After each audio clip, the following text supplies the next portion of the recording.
Here we go. Here we go. Oh no. Oh shucks.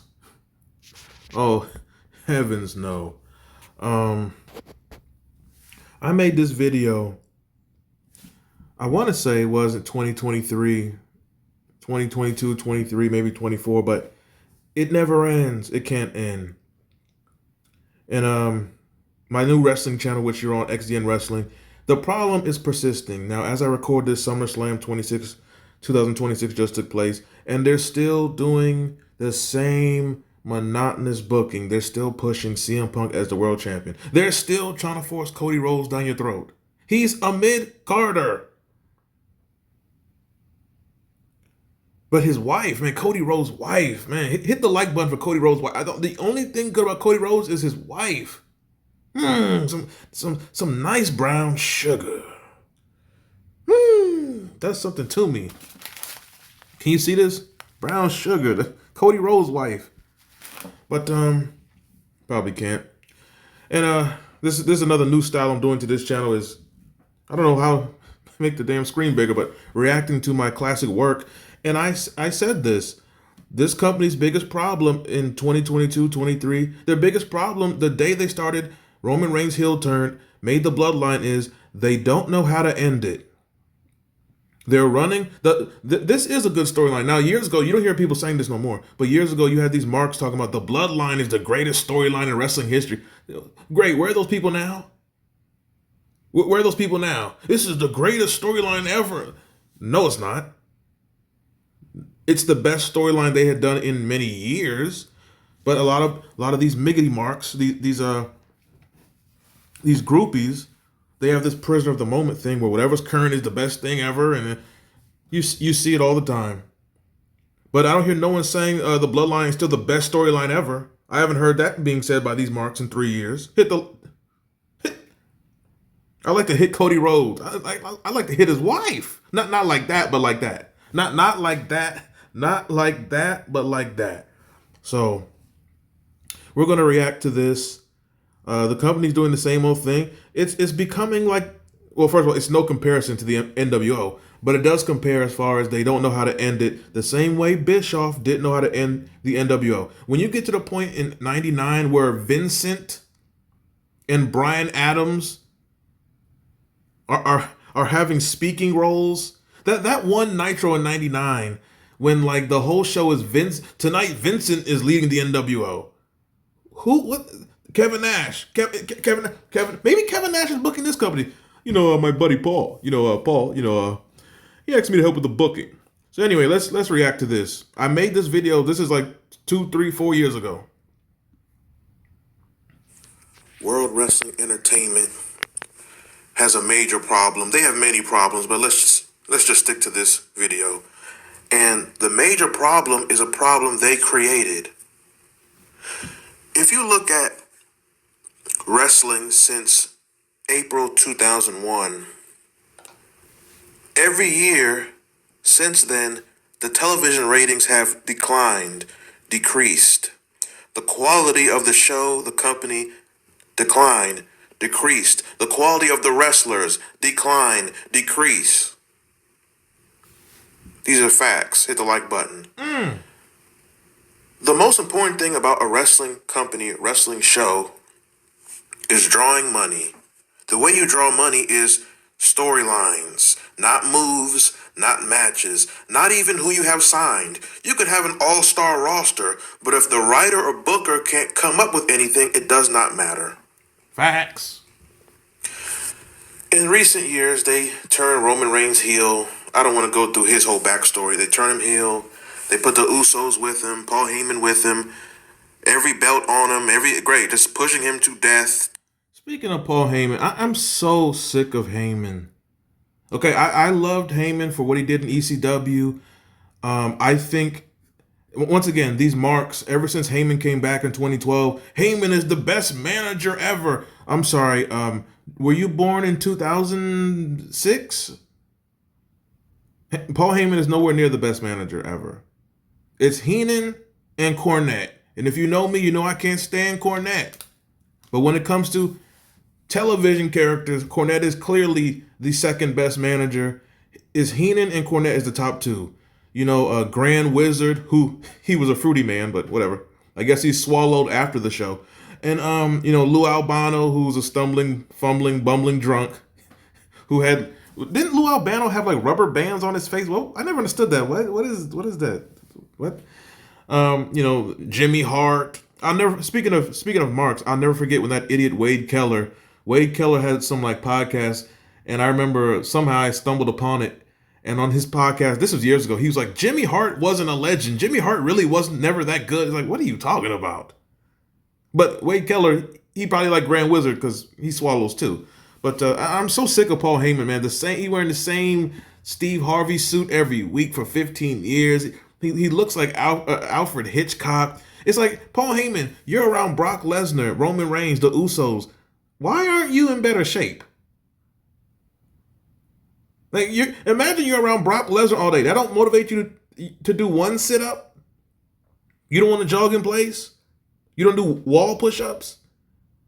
Stairmaster. Do they still have Stairmaster? How are you around? I just can't imagine that. I can't really imagine that in a athletic environment. It's like when you see a football coach and they're like 400 pounds. It's like, you a football coach around athletes. How are you not motivated to like?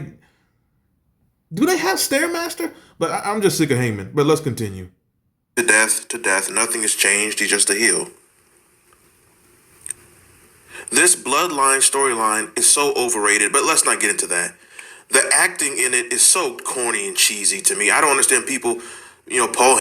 Yeah, I didn't. The acting, if you remember, like the early bloodline, like when Paul Heyman's like, yes, my tribal chief. Yeah, like what is this goofy? What is this? So Paul Heyman is like a Roman Reigns nut slurper, like, yes, my tribal chief, and then Roman Reigns with this like he's some mafia boss.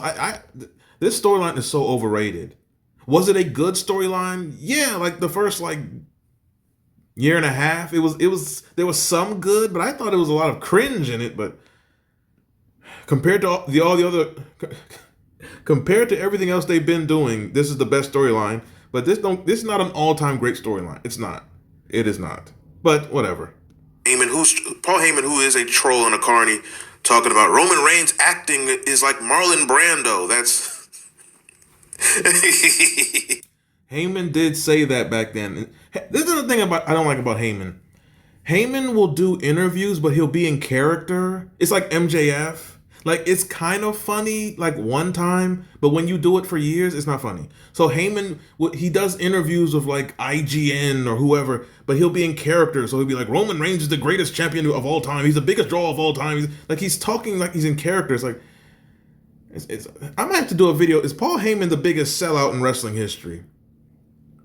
Because ECW Heyman would not have acted like it. But Paul Heyman was always a con man and a shyster, so maybe he was always this way.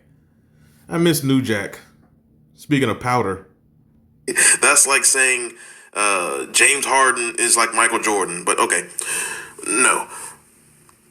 The problem with the Bloodline storyline is they finally created a storyline that has lasted and gone on and on and on. And a portion of people watching do enjoy it. The problem is they finally found something, but they don't know how to end it. That's the reason why it's going on for years like this. Not because it's so great, because it's not. This is so overrated, but whatever. This is not an opinion. This is not an opinion video. They don't know how to end the storyline. They never planned for it to go this long. Now, when they first turned Roman Reigns heel, it had to take a coronavirus and years and years and years and years and years of the audience hating this person. So they turn him.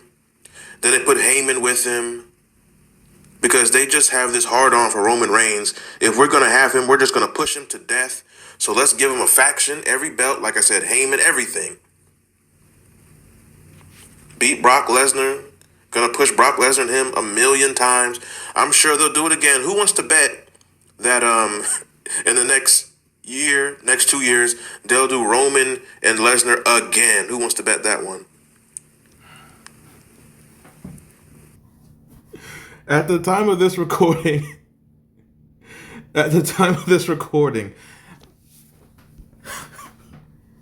I want to say this video was 22, 23. Did they do Roman and Lesnar again in like 23, 24, 25? Did they wrestle again? Like for some reason, I think McMahon was still here at this time. Maybe he wasn't. But for some reason they just this company, they book, it's like they book house shows on TV. It's like on a house show schedule, you wrestle the same person every night, week after week after week. They book TV like house shows. It's the same people wrestling the same people every week. Or they keep doing the same feud every year. Why? I don't understand that. Like I remember back in like, I want to say like, it might have been like 2012. One of those like 2012, 2013, there was some year where literally they did Randy Orton versus Dolph Ziggler on Raw like a million times in 1 year on Raw. And I think Ziggler lost every time. Like Orton was RKOing the CTE into Zig. He was punting him in the head, RKOing him. He slapped all types of Nutella down his throat. Pause. But it's like they booked this match like and I think another one was like Cesaro Ziggler. Like I don't know, this company's like they book the same feuds to death, the same matches into oblivion. I don't understand this. It makes no sense. But let's proceed here. Let's proceed. The initial plan, from my recollection, Roman Reigns turns heel, put Heyman with him, but then at some point, Heyman will be the shyster that he is, and then Roman Reigns sees the light, and then he turns on Heyman, and he turns back face, or Heyman turns on him. That was the initial plan. From what I remember seeing and reading and conveying and inferring at the time. Obviously, it's turned into Sami Zayn and Owens in it, and a million Lesnar matches later, and now the Usos swerve and turn, and then one Uso leaves, and then the other Uso swerve, and then now at SummerSlam, the other Uso comes back and then screws the other Uso, and then there's the Solo, and then, oh, God.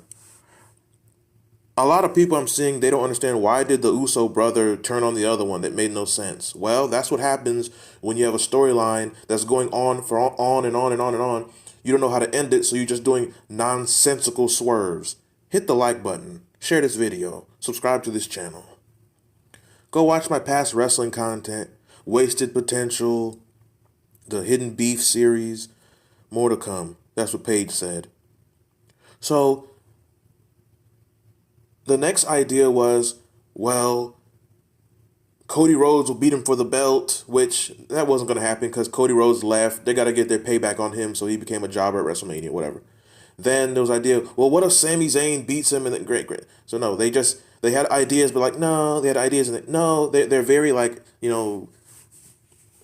indecisive on how to actually end this. Now, the obvious ending, one might say, is the obvious ending, like it looked like it was going to be, is the Usos turn face.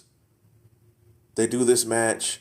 Roman wins. It's over. The Usos move on to something else. Then it becomes, it's Reigns and Solo and Heyman. And then eventually the plan I heard was next year's WrestleMania is Solo turns and he's a face, and then him versus Roman Reigns. And then eventually it's Heyman turns on Roman Reigns. So the whole storyline was be everyone leaves Roman Reigns, and then later on he turns face eventually again. It was going to be basically Evolution. If you remember Evolution, Triple H, Orton, Batista, Flair, and then one by one, Orton, they jump Orton, so that makes him a face, and then Batista turns face, and then it's just Triple H and Flair. Then Triple H turns on Flair, so then they all go against each other one by one. Then it breaks up. Well, that was the plan for this. It's just they kept going on and adding people and adding people and adding people. So now it's to the point where this is just some never-ending bullshit. The creative is a mess. Triple H. First, this started with Vince McMahon and Triple H. Then Vince McMahon fake retires, and Vince McMahon's back in it. Now Triple H is lying in interviews talking about McMahon don't do anything in creative. That's a lie. These are carnies. Wrestling is carnies, liars, scammers, shammers. They taught the world how to be this way. Doesn't the rest of the world seem like Vince McMahon is booking it? Now, I'm going to assume next year's WrestleMania is the Usos versus each other. They're going to stretch this out like Paige on that tape. Next year's WrestleMania, they probably still won't do the solo Reigns match. It'll probably literally be Reigns and Cody Rhodes again. Who wants to see that again? Great. You're watching right now and you already know you got another, 6 months, 8 months? The buildup of Cody Rhodes. Let's do this again. Cody Rhodes, the mid-carder, who's overrated. So cheesy, so corny, disrespecting history. Oh, God. Cody Rhodes is so delusional.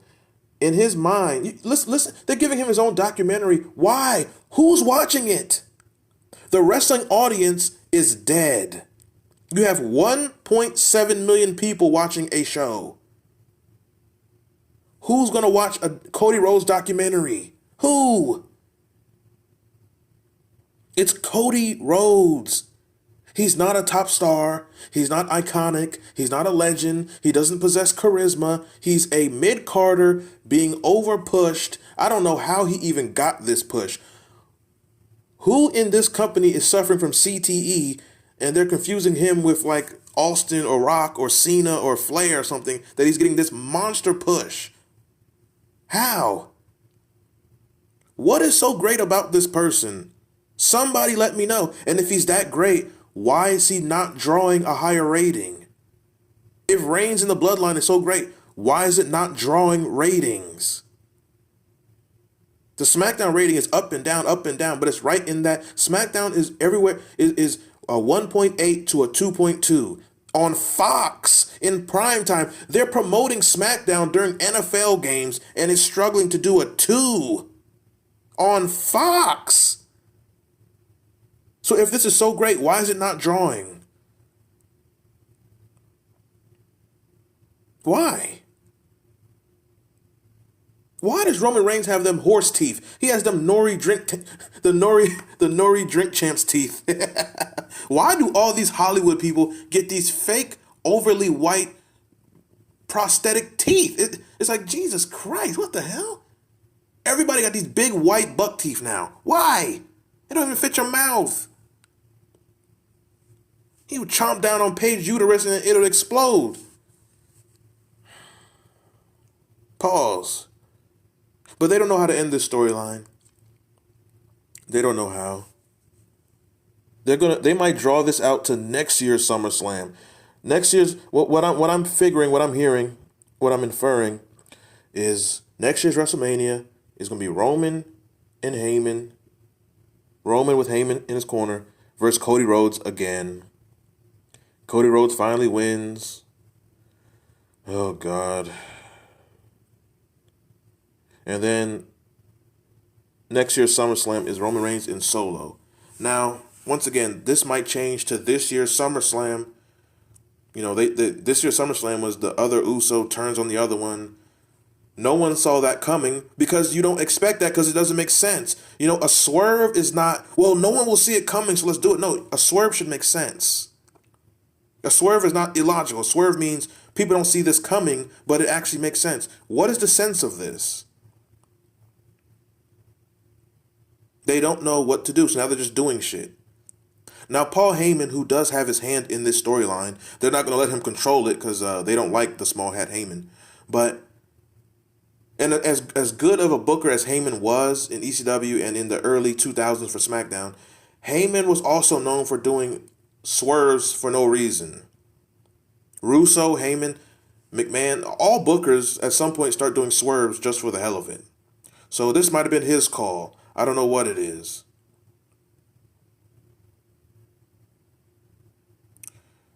For some reason, I was expecting. I don't know. I don't know.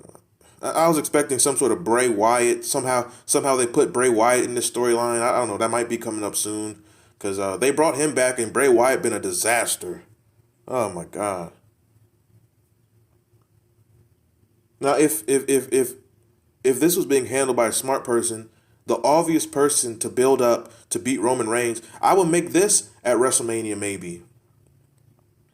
Or you know what? Maybe not even WrestleMania, because the whole WrestleMania thing of, oh, you build up a new star and they get to WrestleMania and then they win, that's kind of played out. I would do, you take LA Knight and you build up LA Knight versus Roman Reigns for Survivor Series. Heyman messes up, Solo messes up, something. LA Knight hits his finisher. LA Knight wins the world title at Survivor Series. Then let's say Heyman or Solo screws up. Then Reigns faces Solo at the Royal Rumble. Reigns beats Solo, but then Solo wins the Royal Rumble. So then WrestleMania is like LA Knight versus Reigns and Solo in a triple threat match, whatever the case. But you gotta, or just next year WrestleMania, LA Knight wins the world title versus Roman Reigns. He's the next person. Make a new person. Plus LA Knight, he's almost 40, I believe. He might be 30, I think he's 38, 39. You cannot wait forever to push people. When you have something hot, you have to move now. I don't like Bryan Danielson. He's another moronic mark. But when he was getting over, they just refused to push him properly. Then they finally did, but then he had like the concussion issues, and then what have you.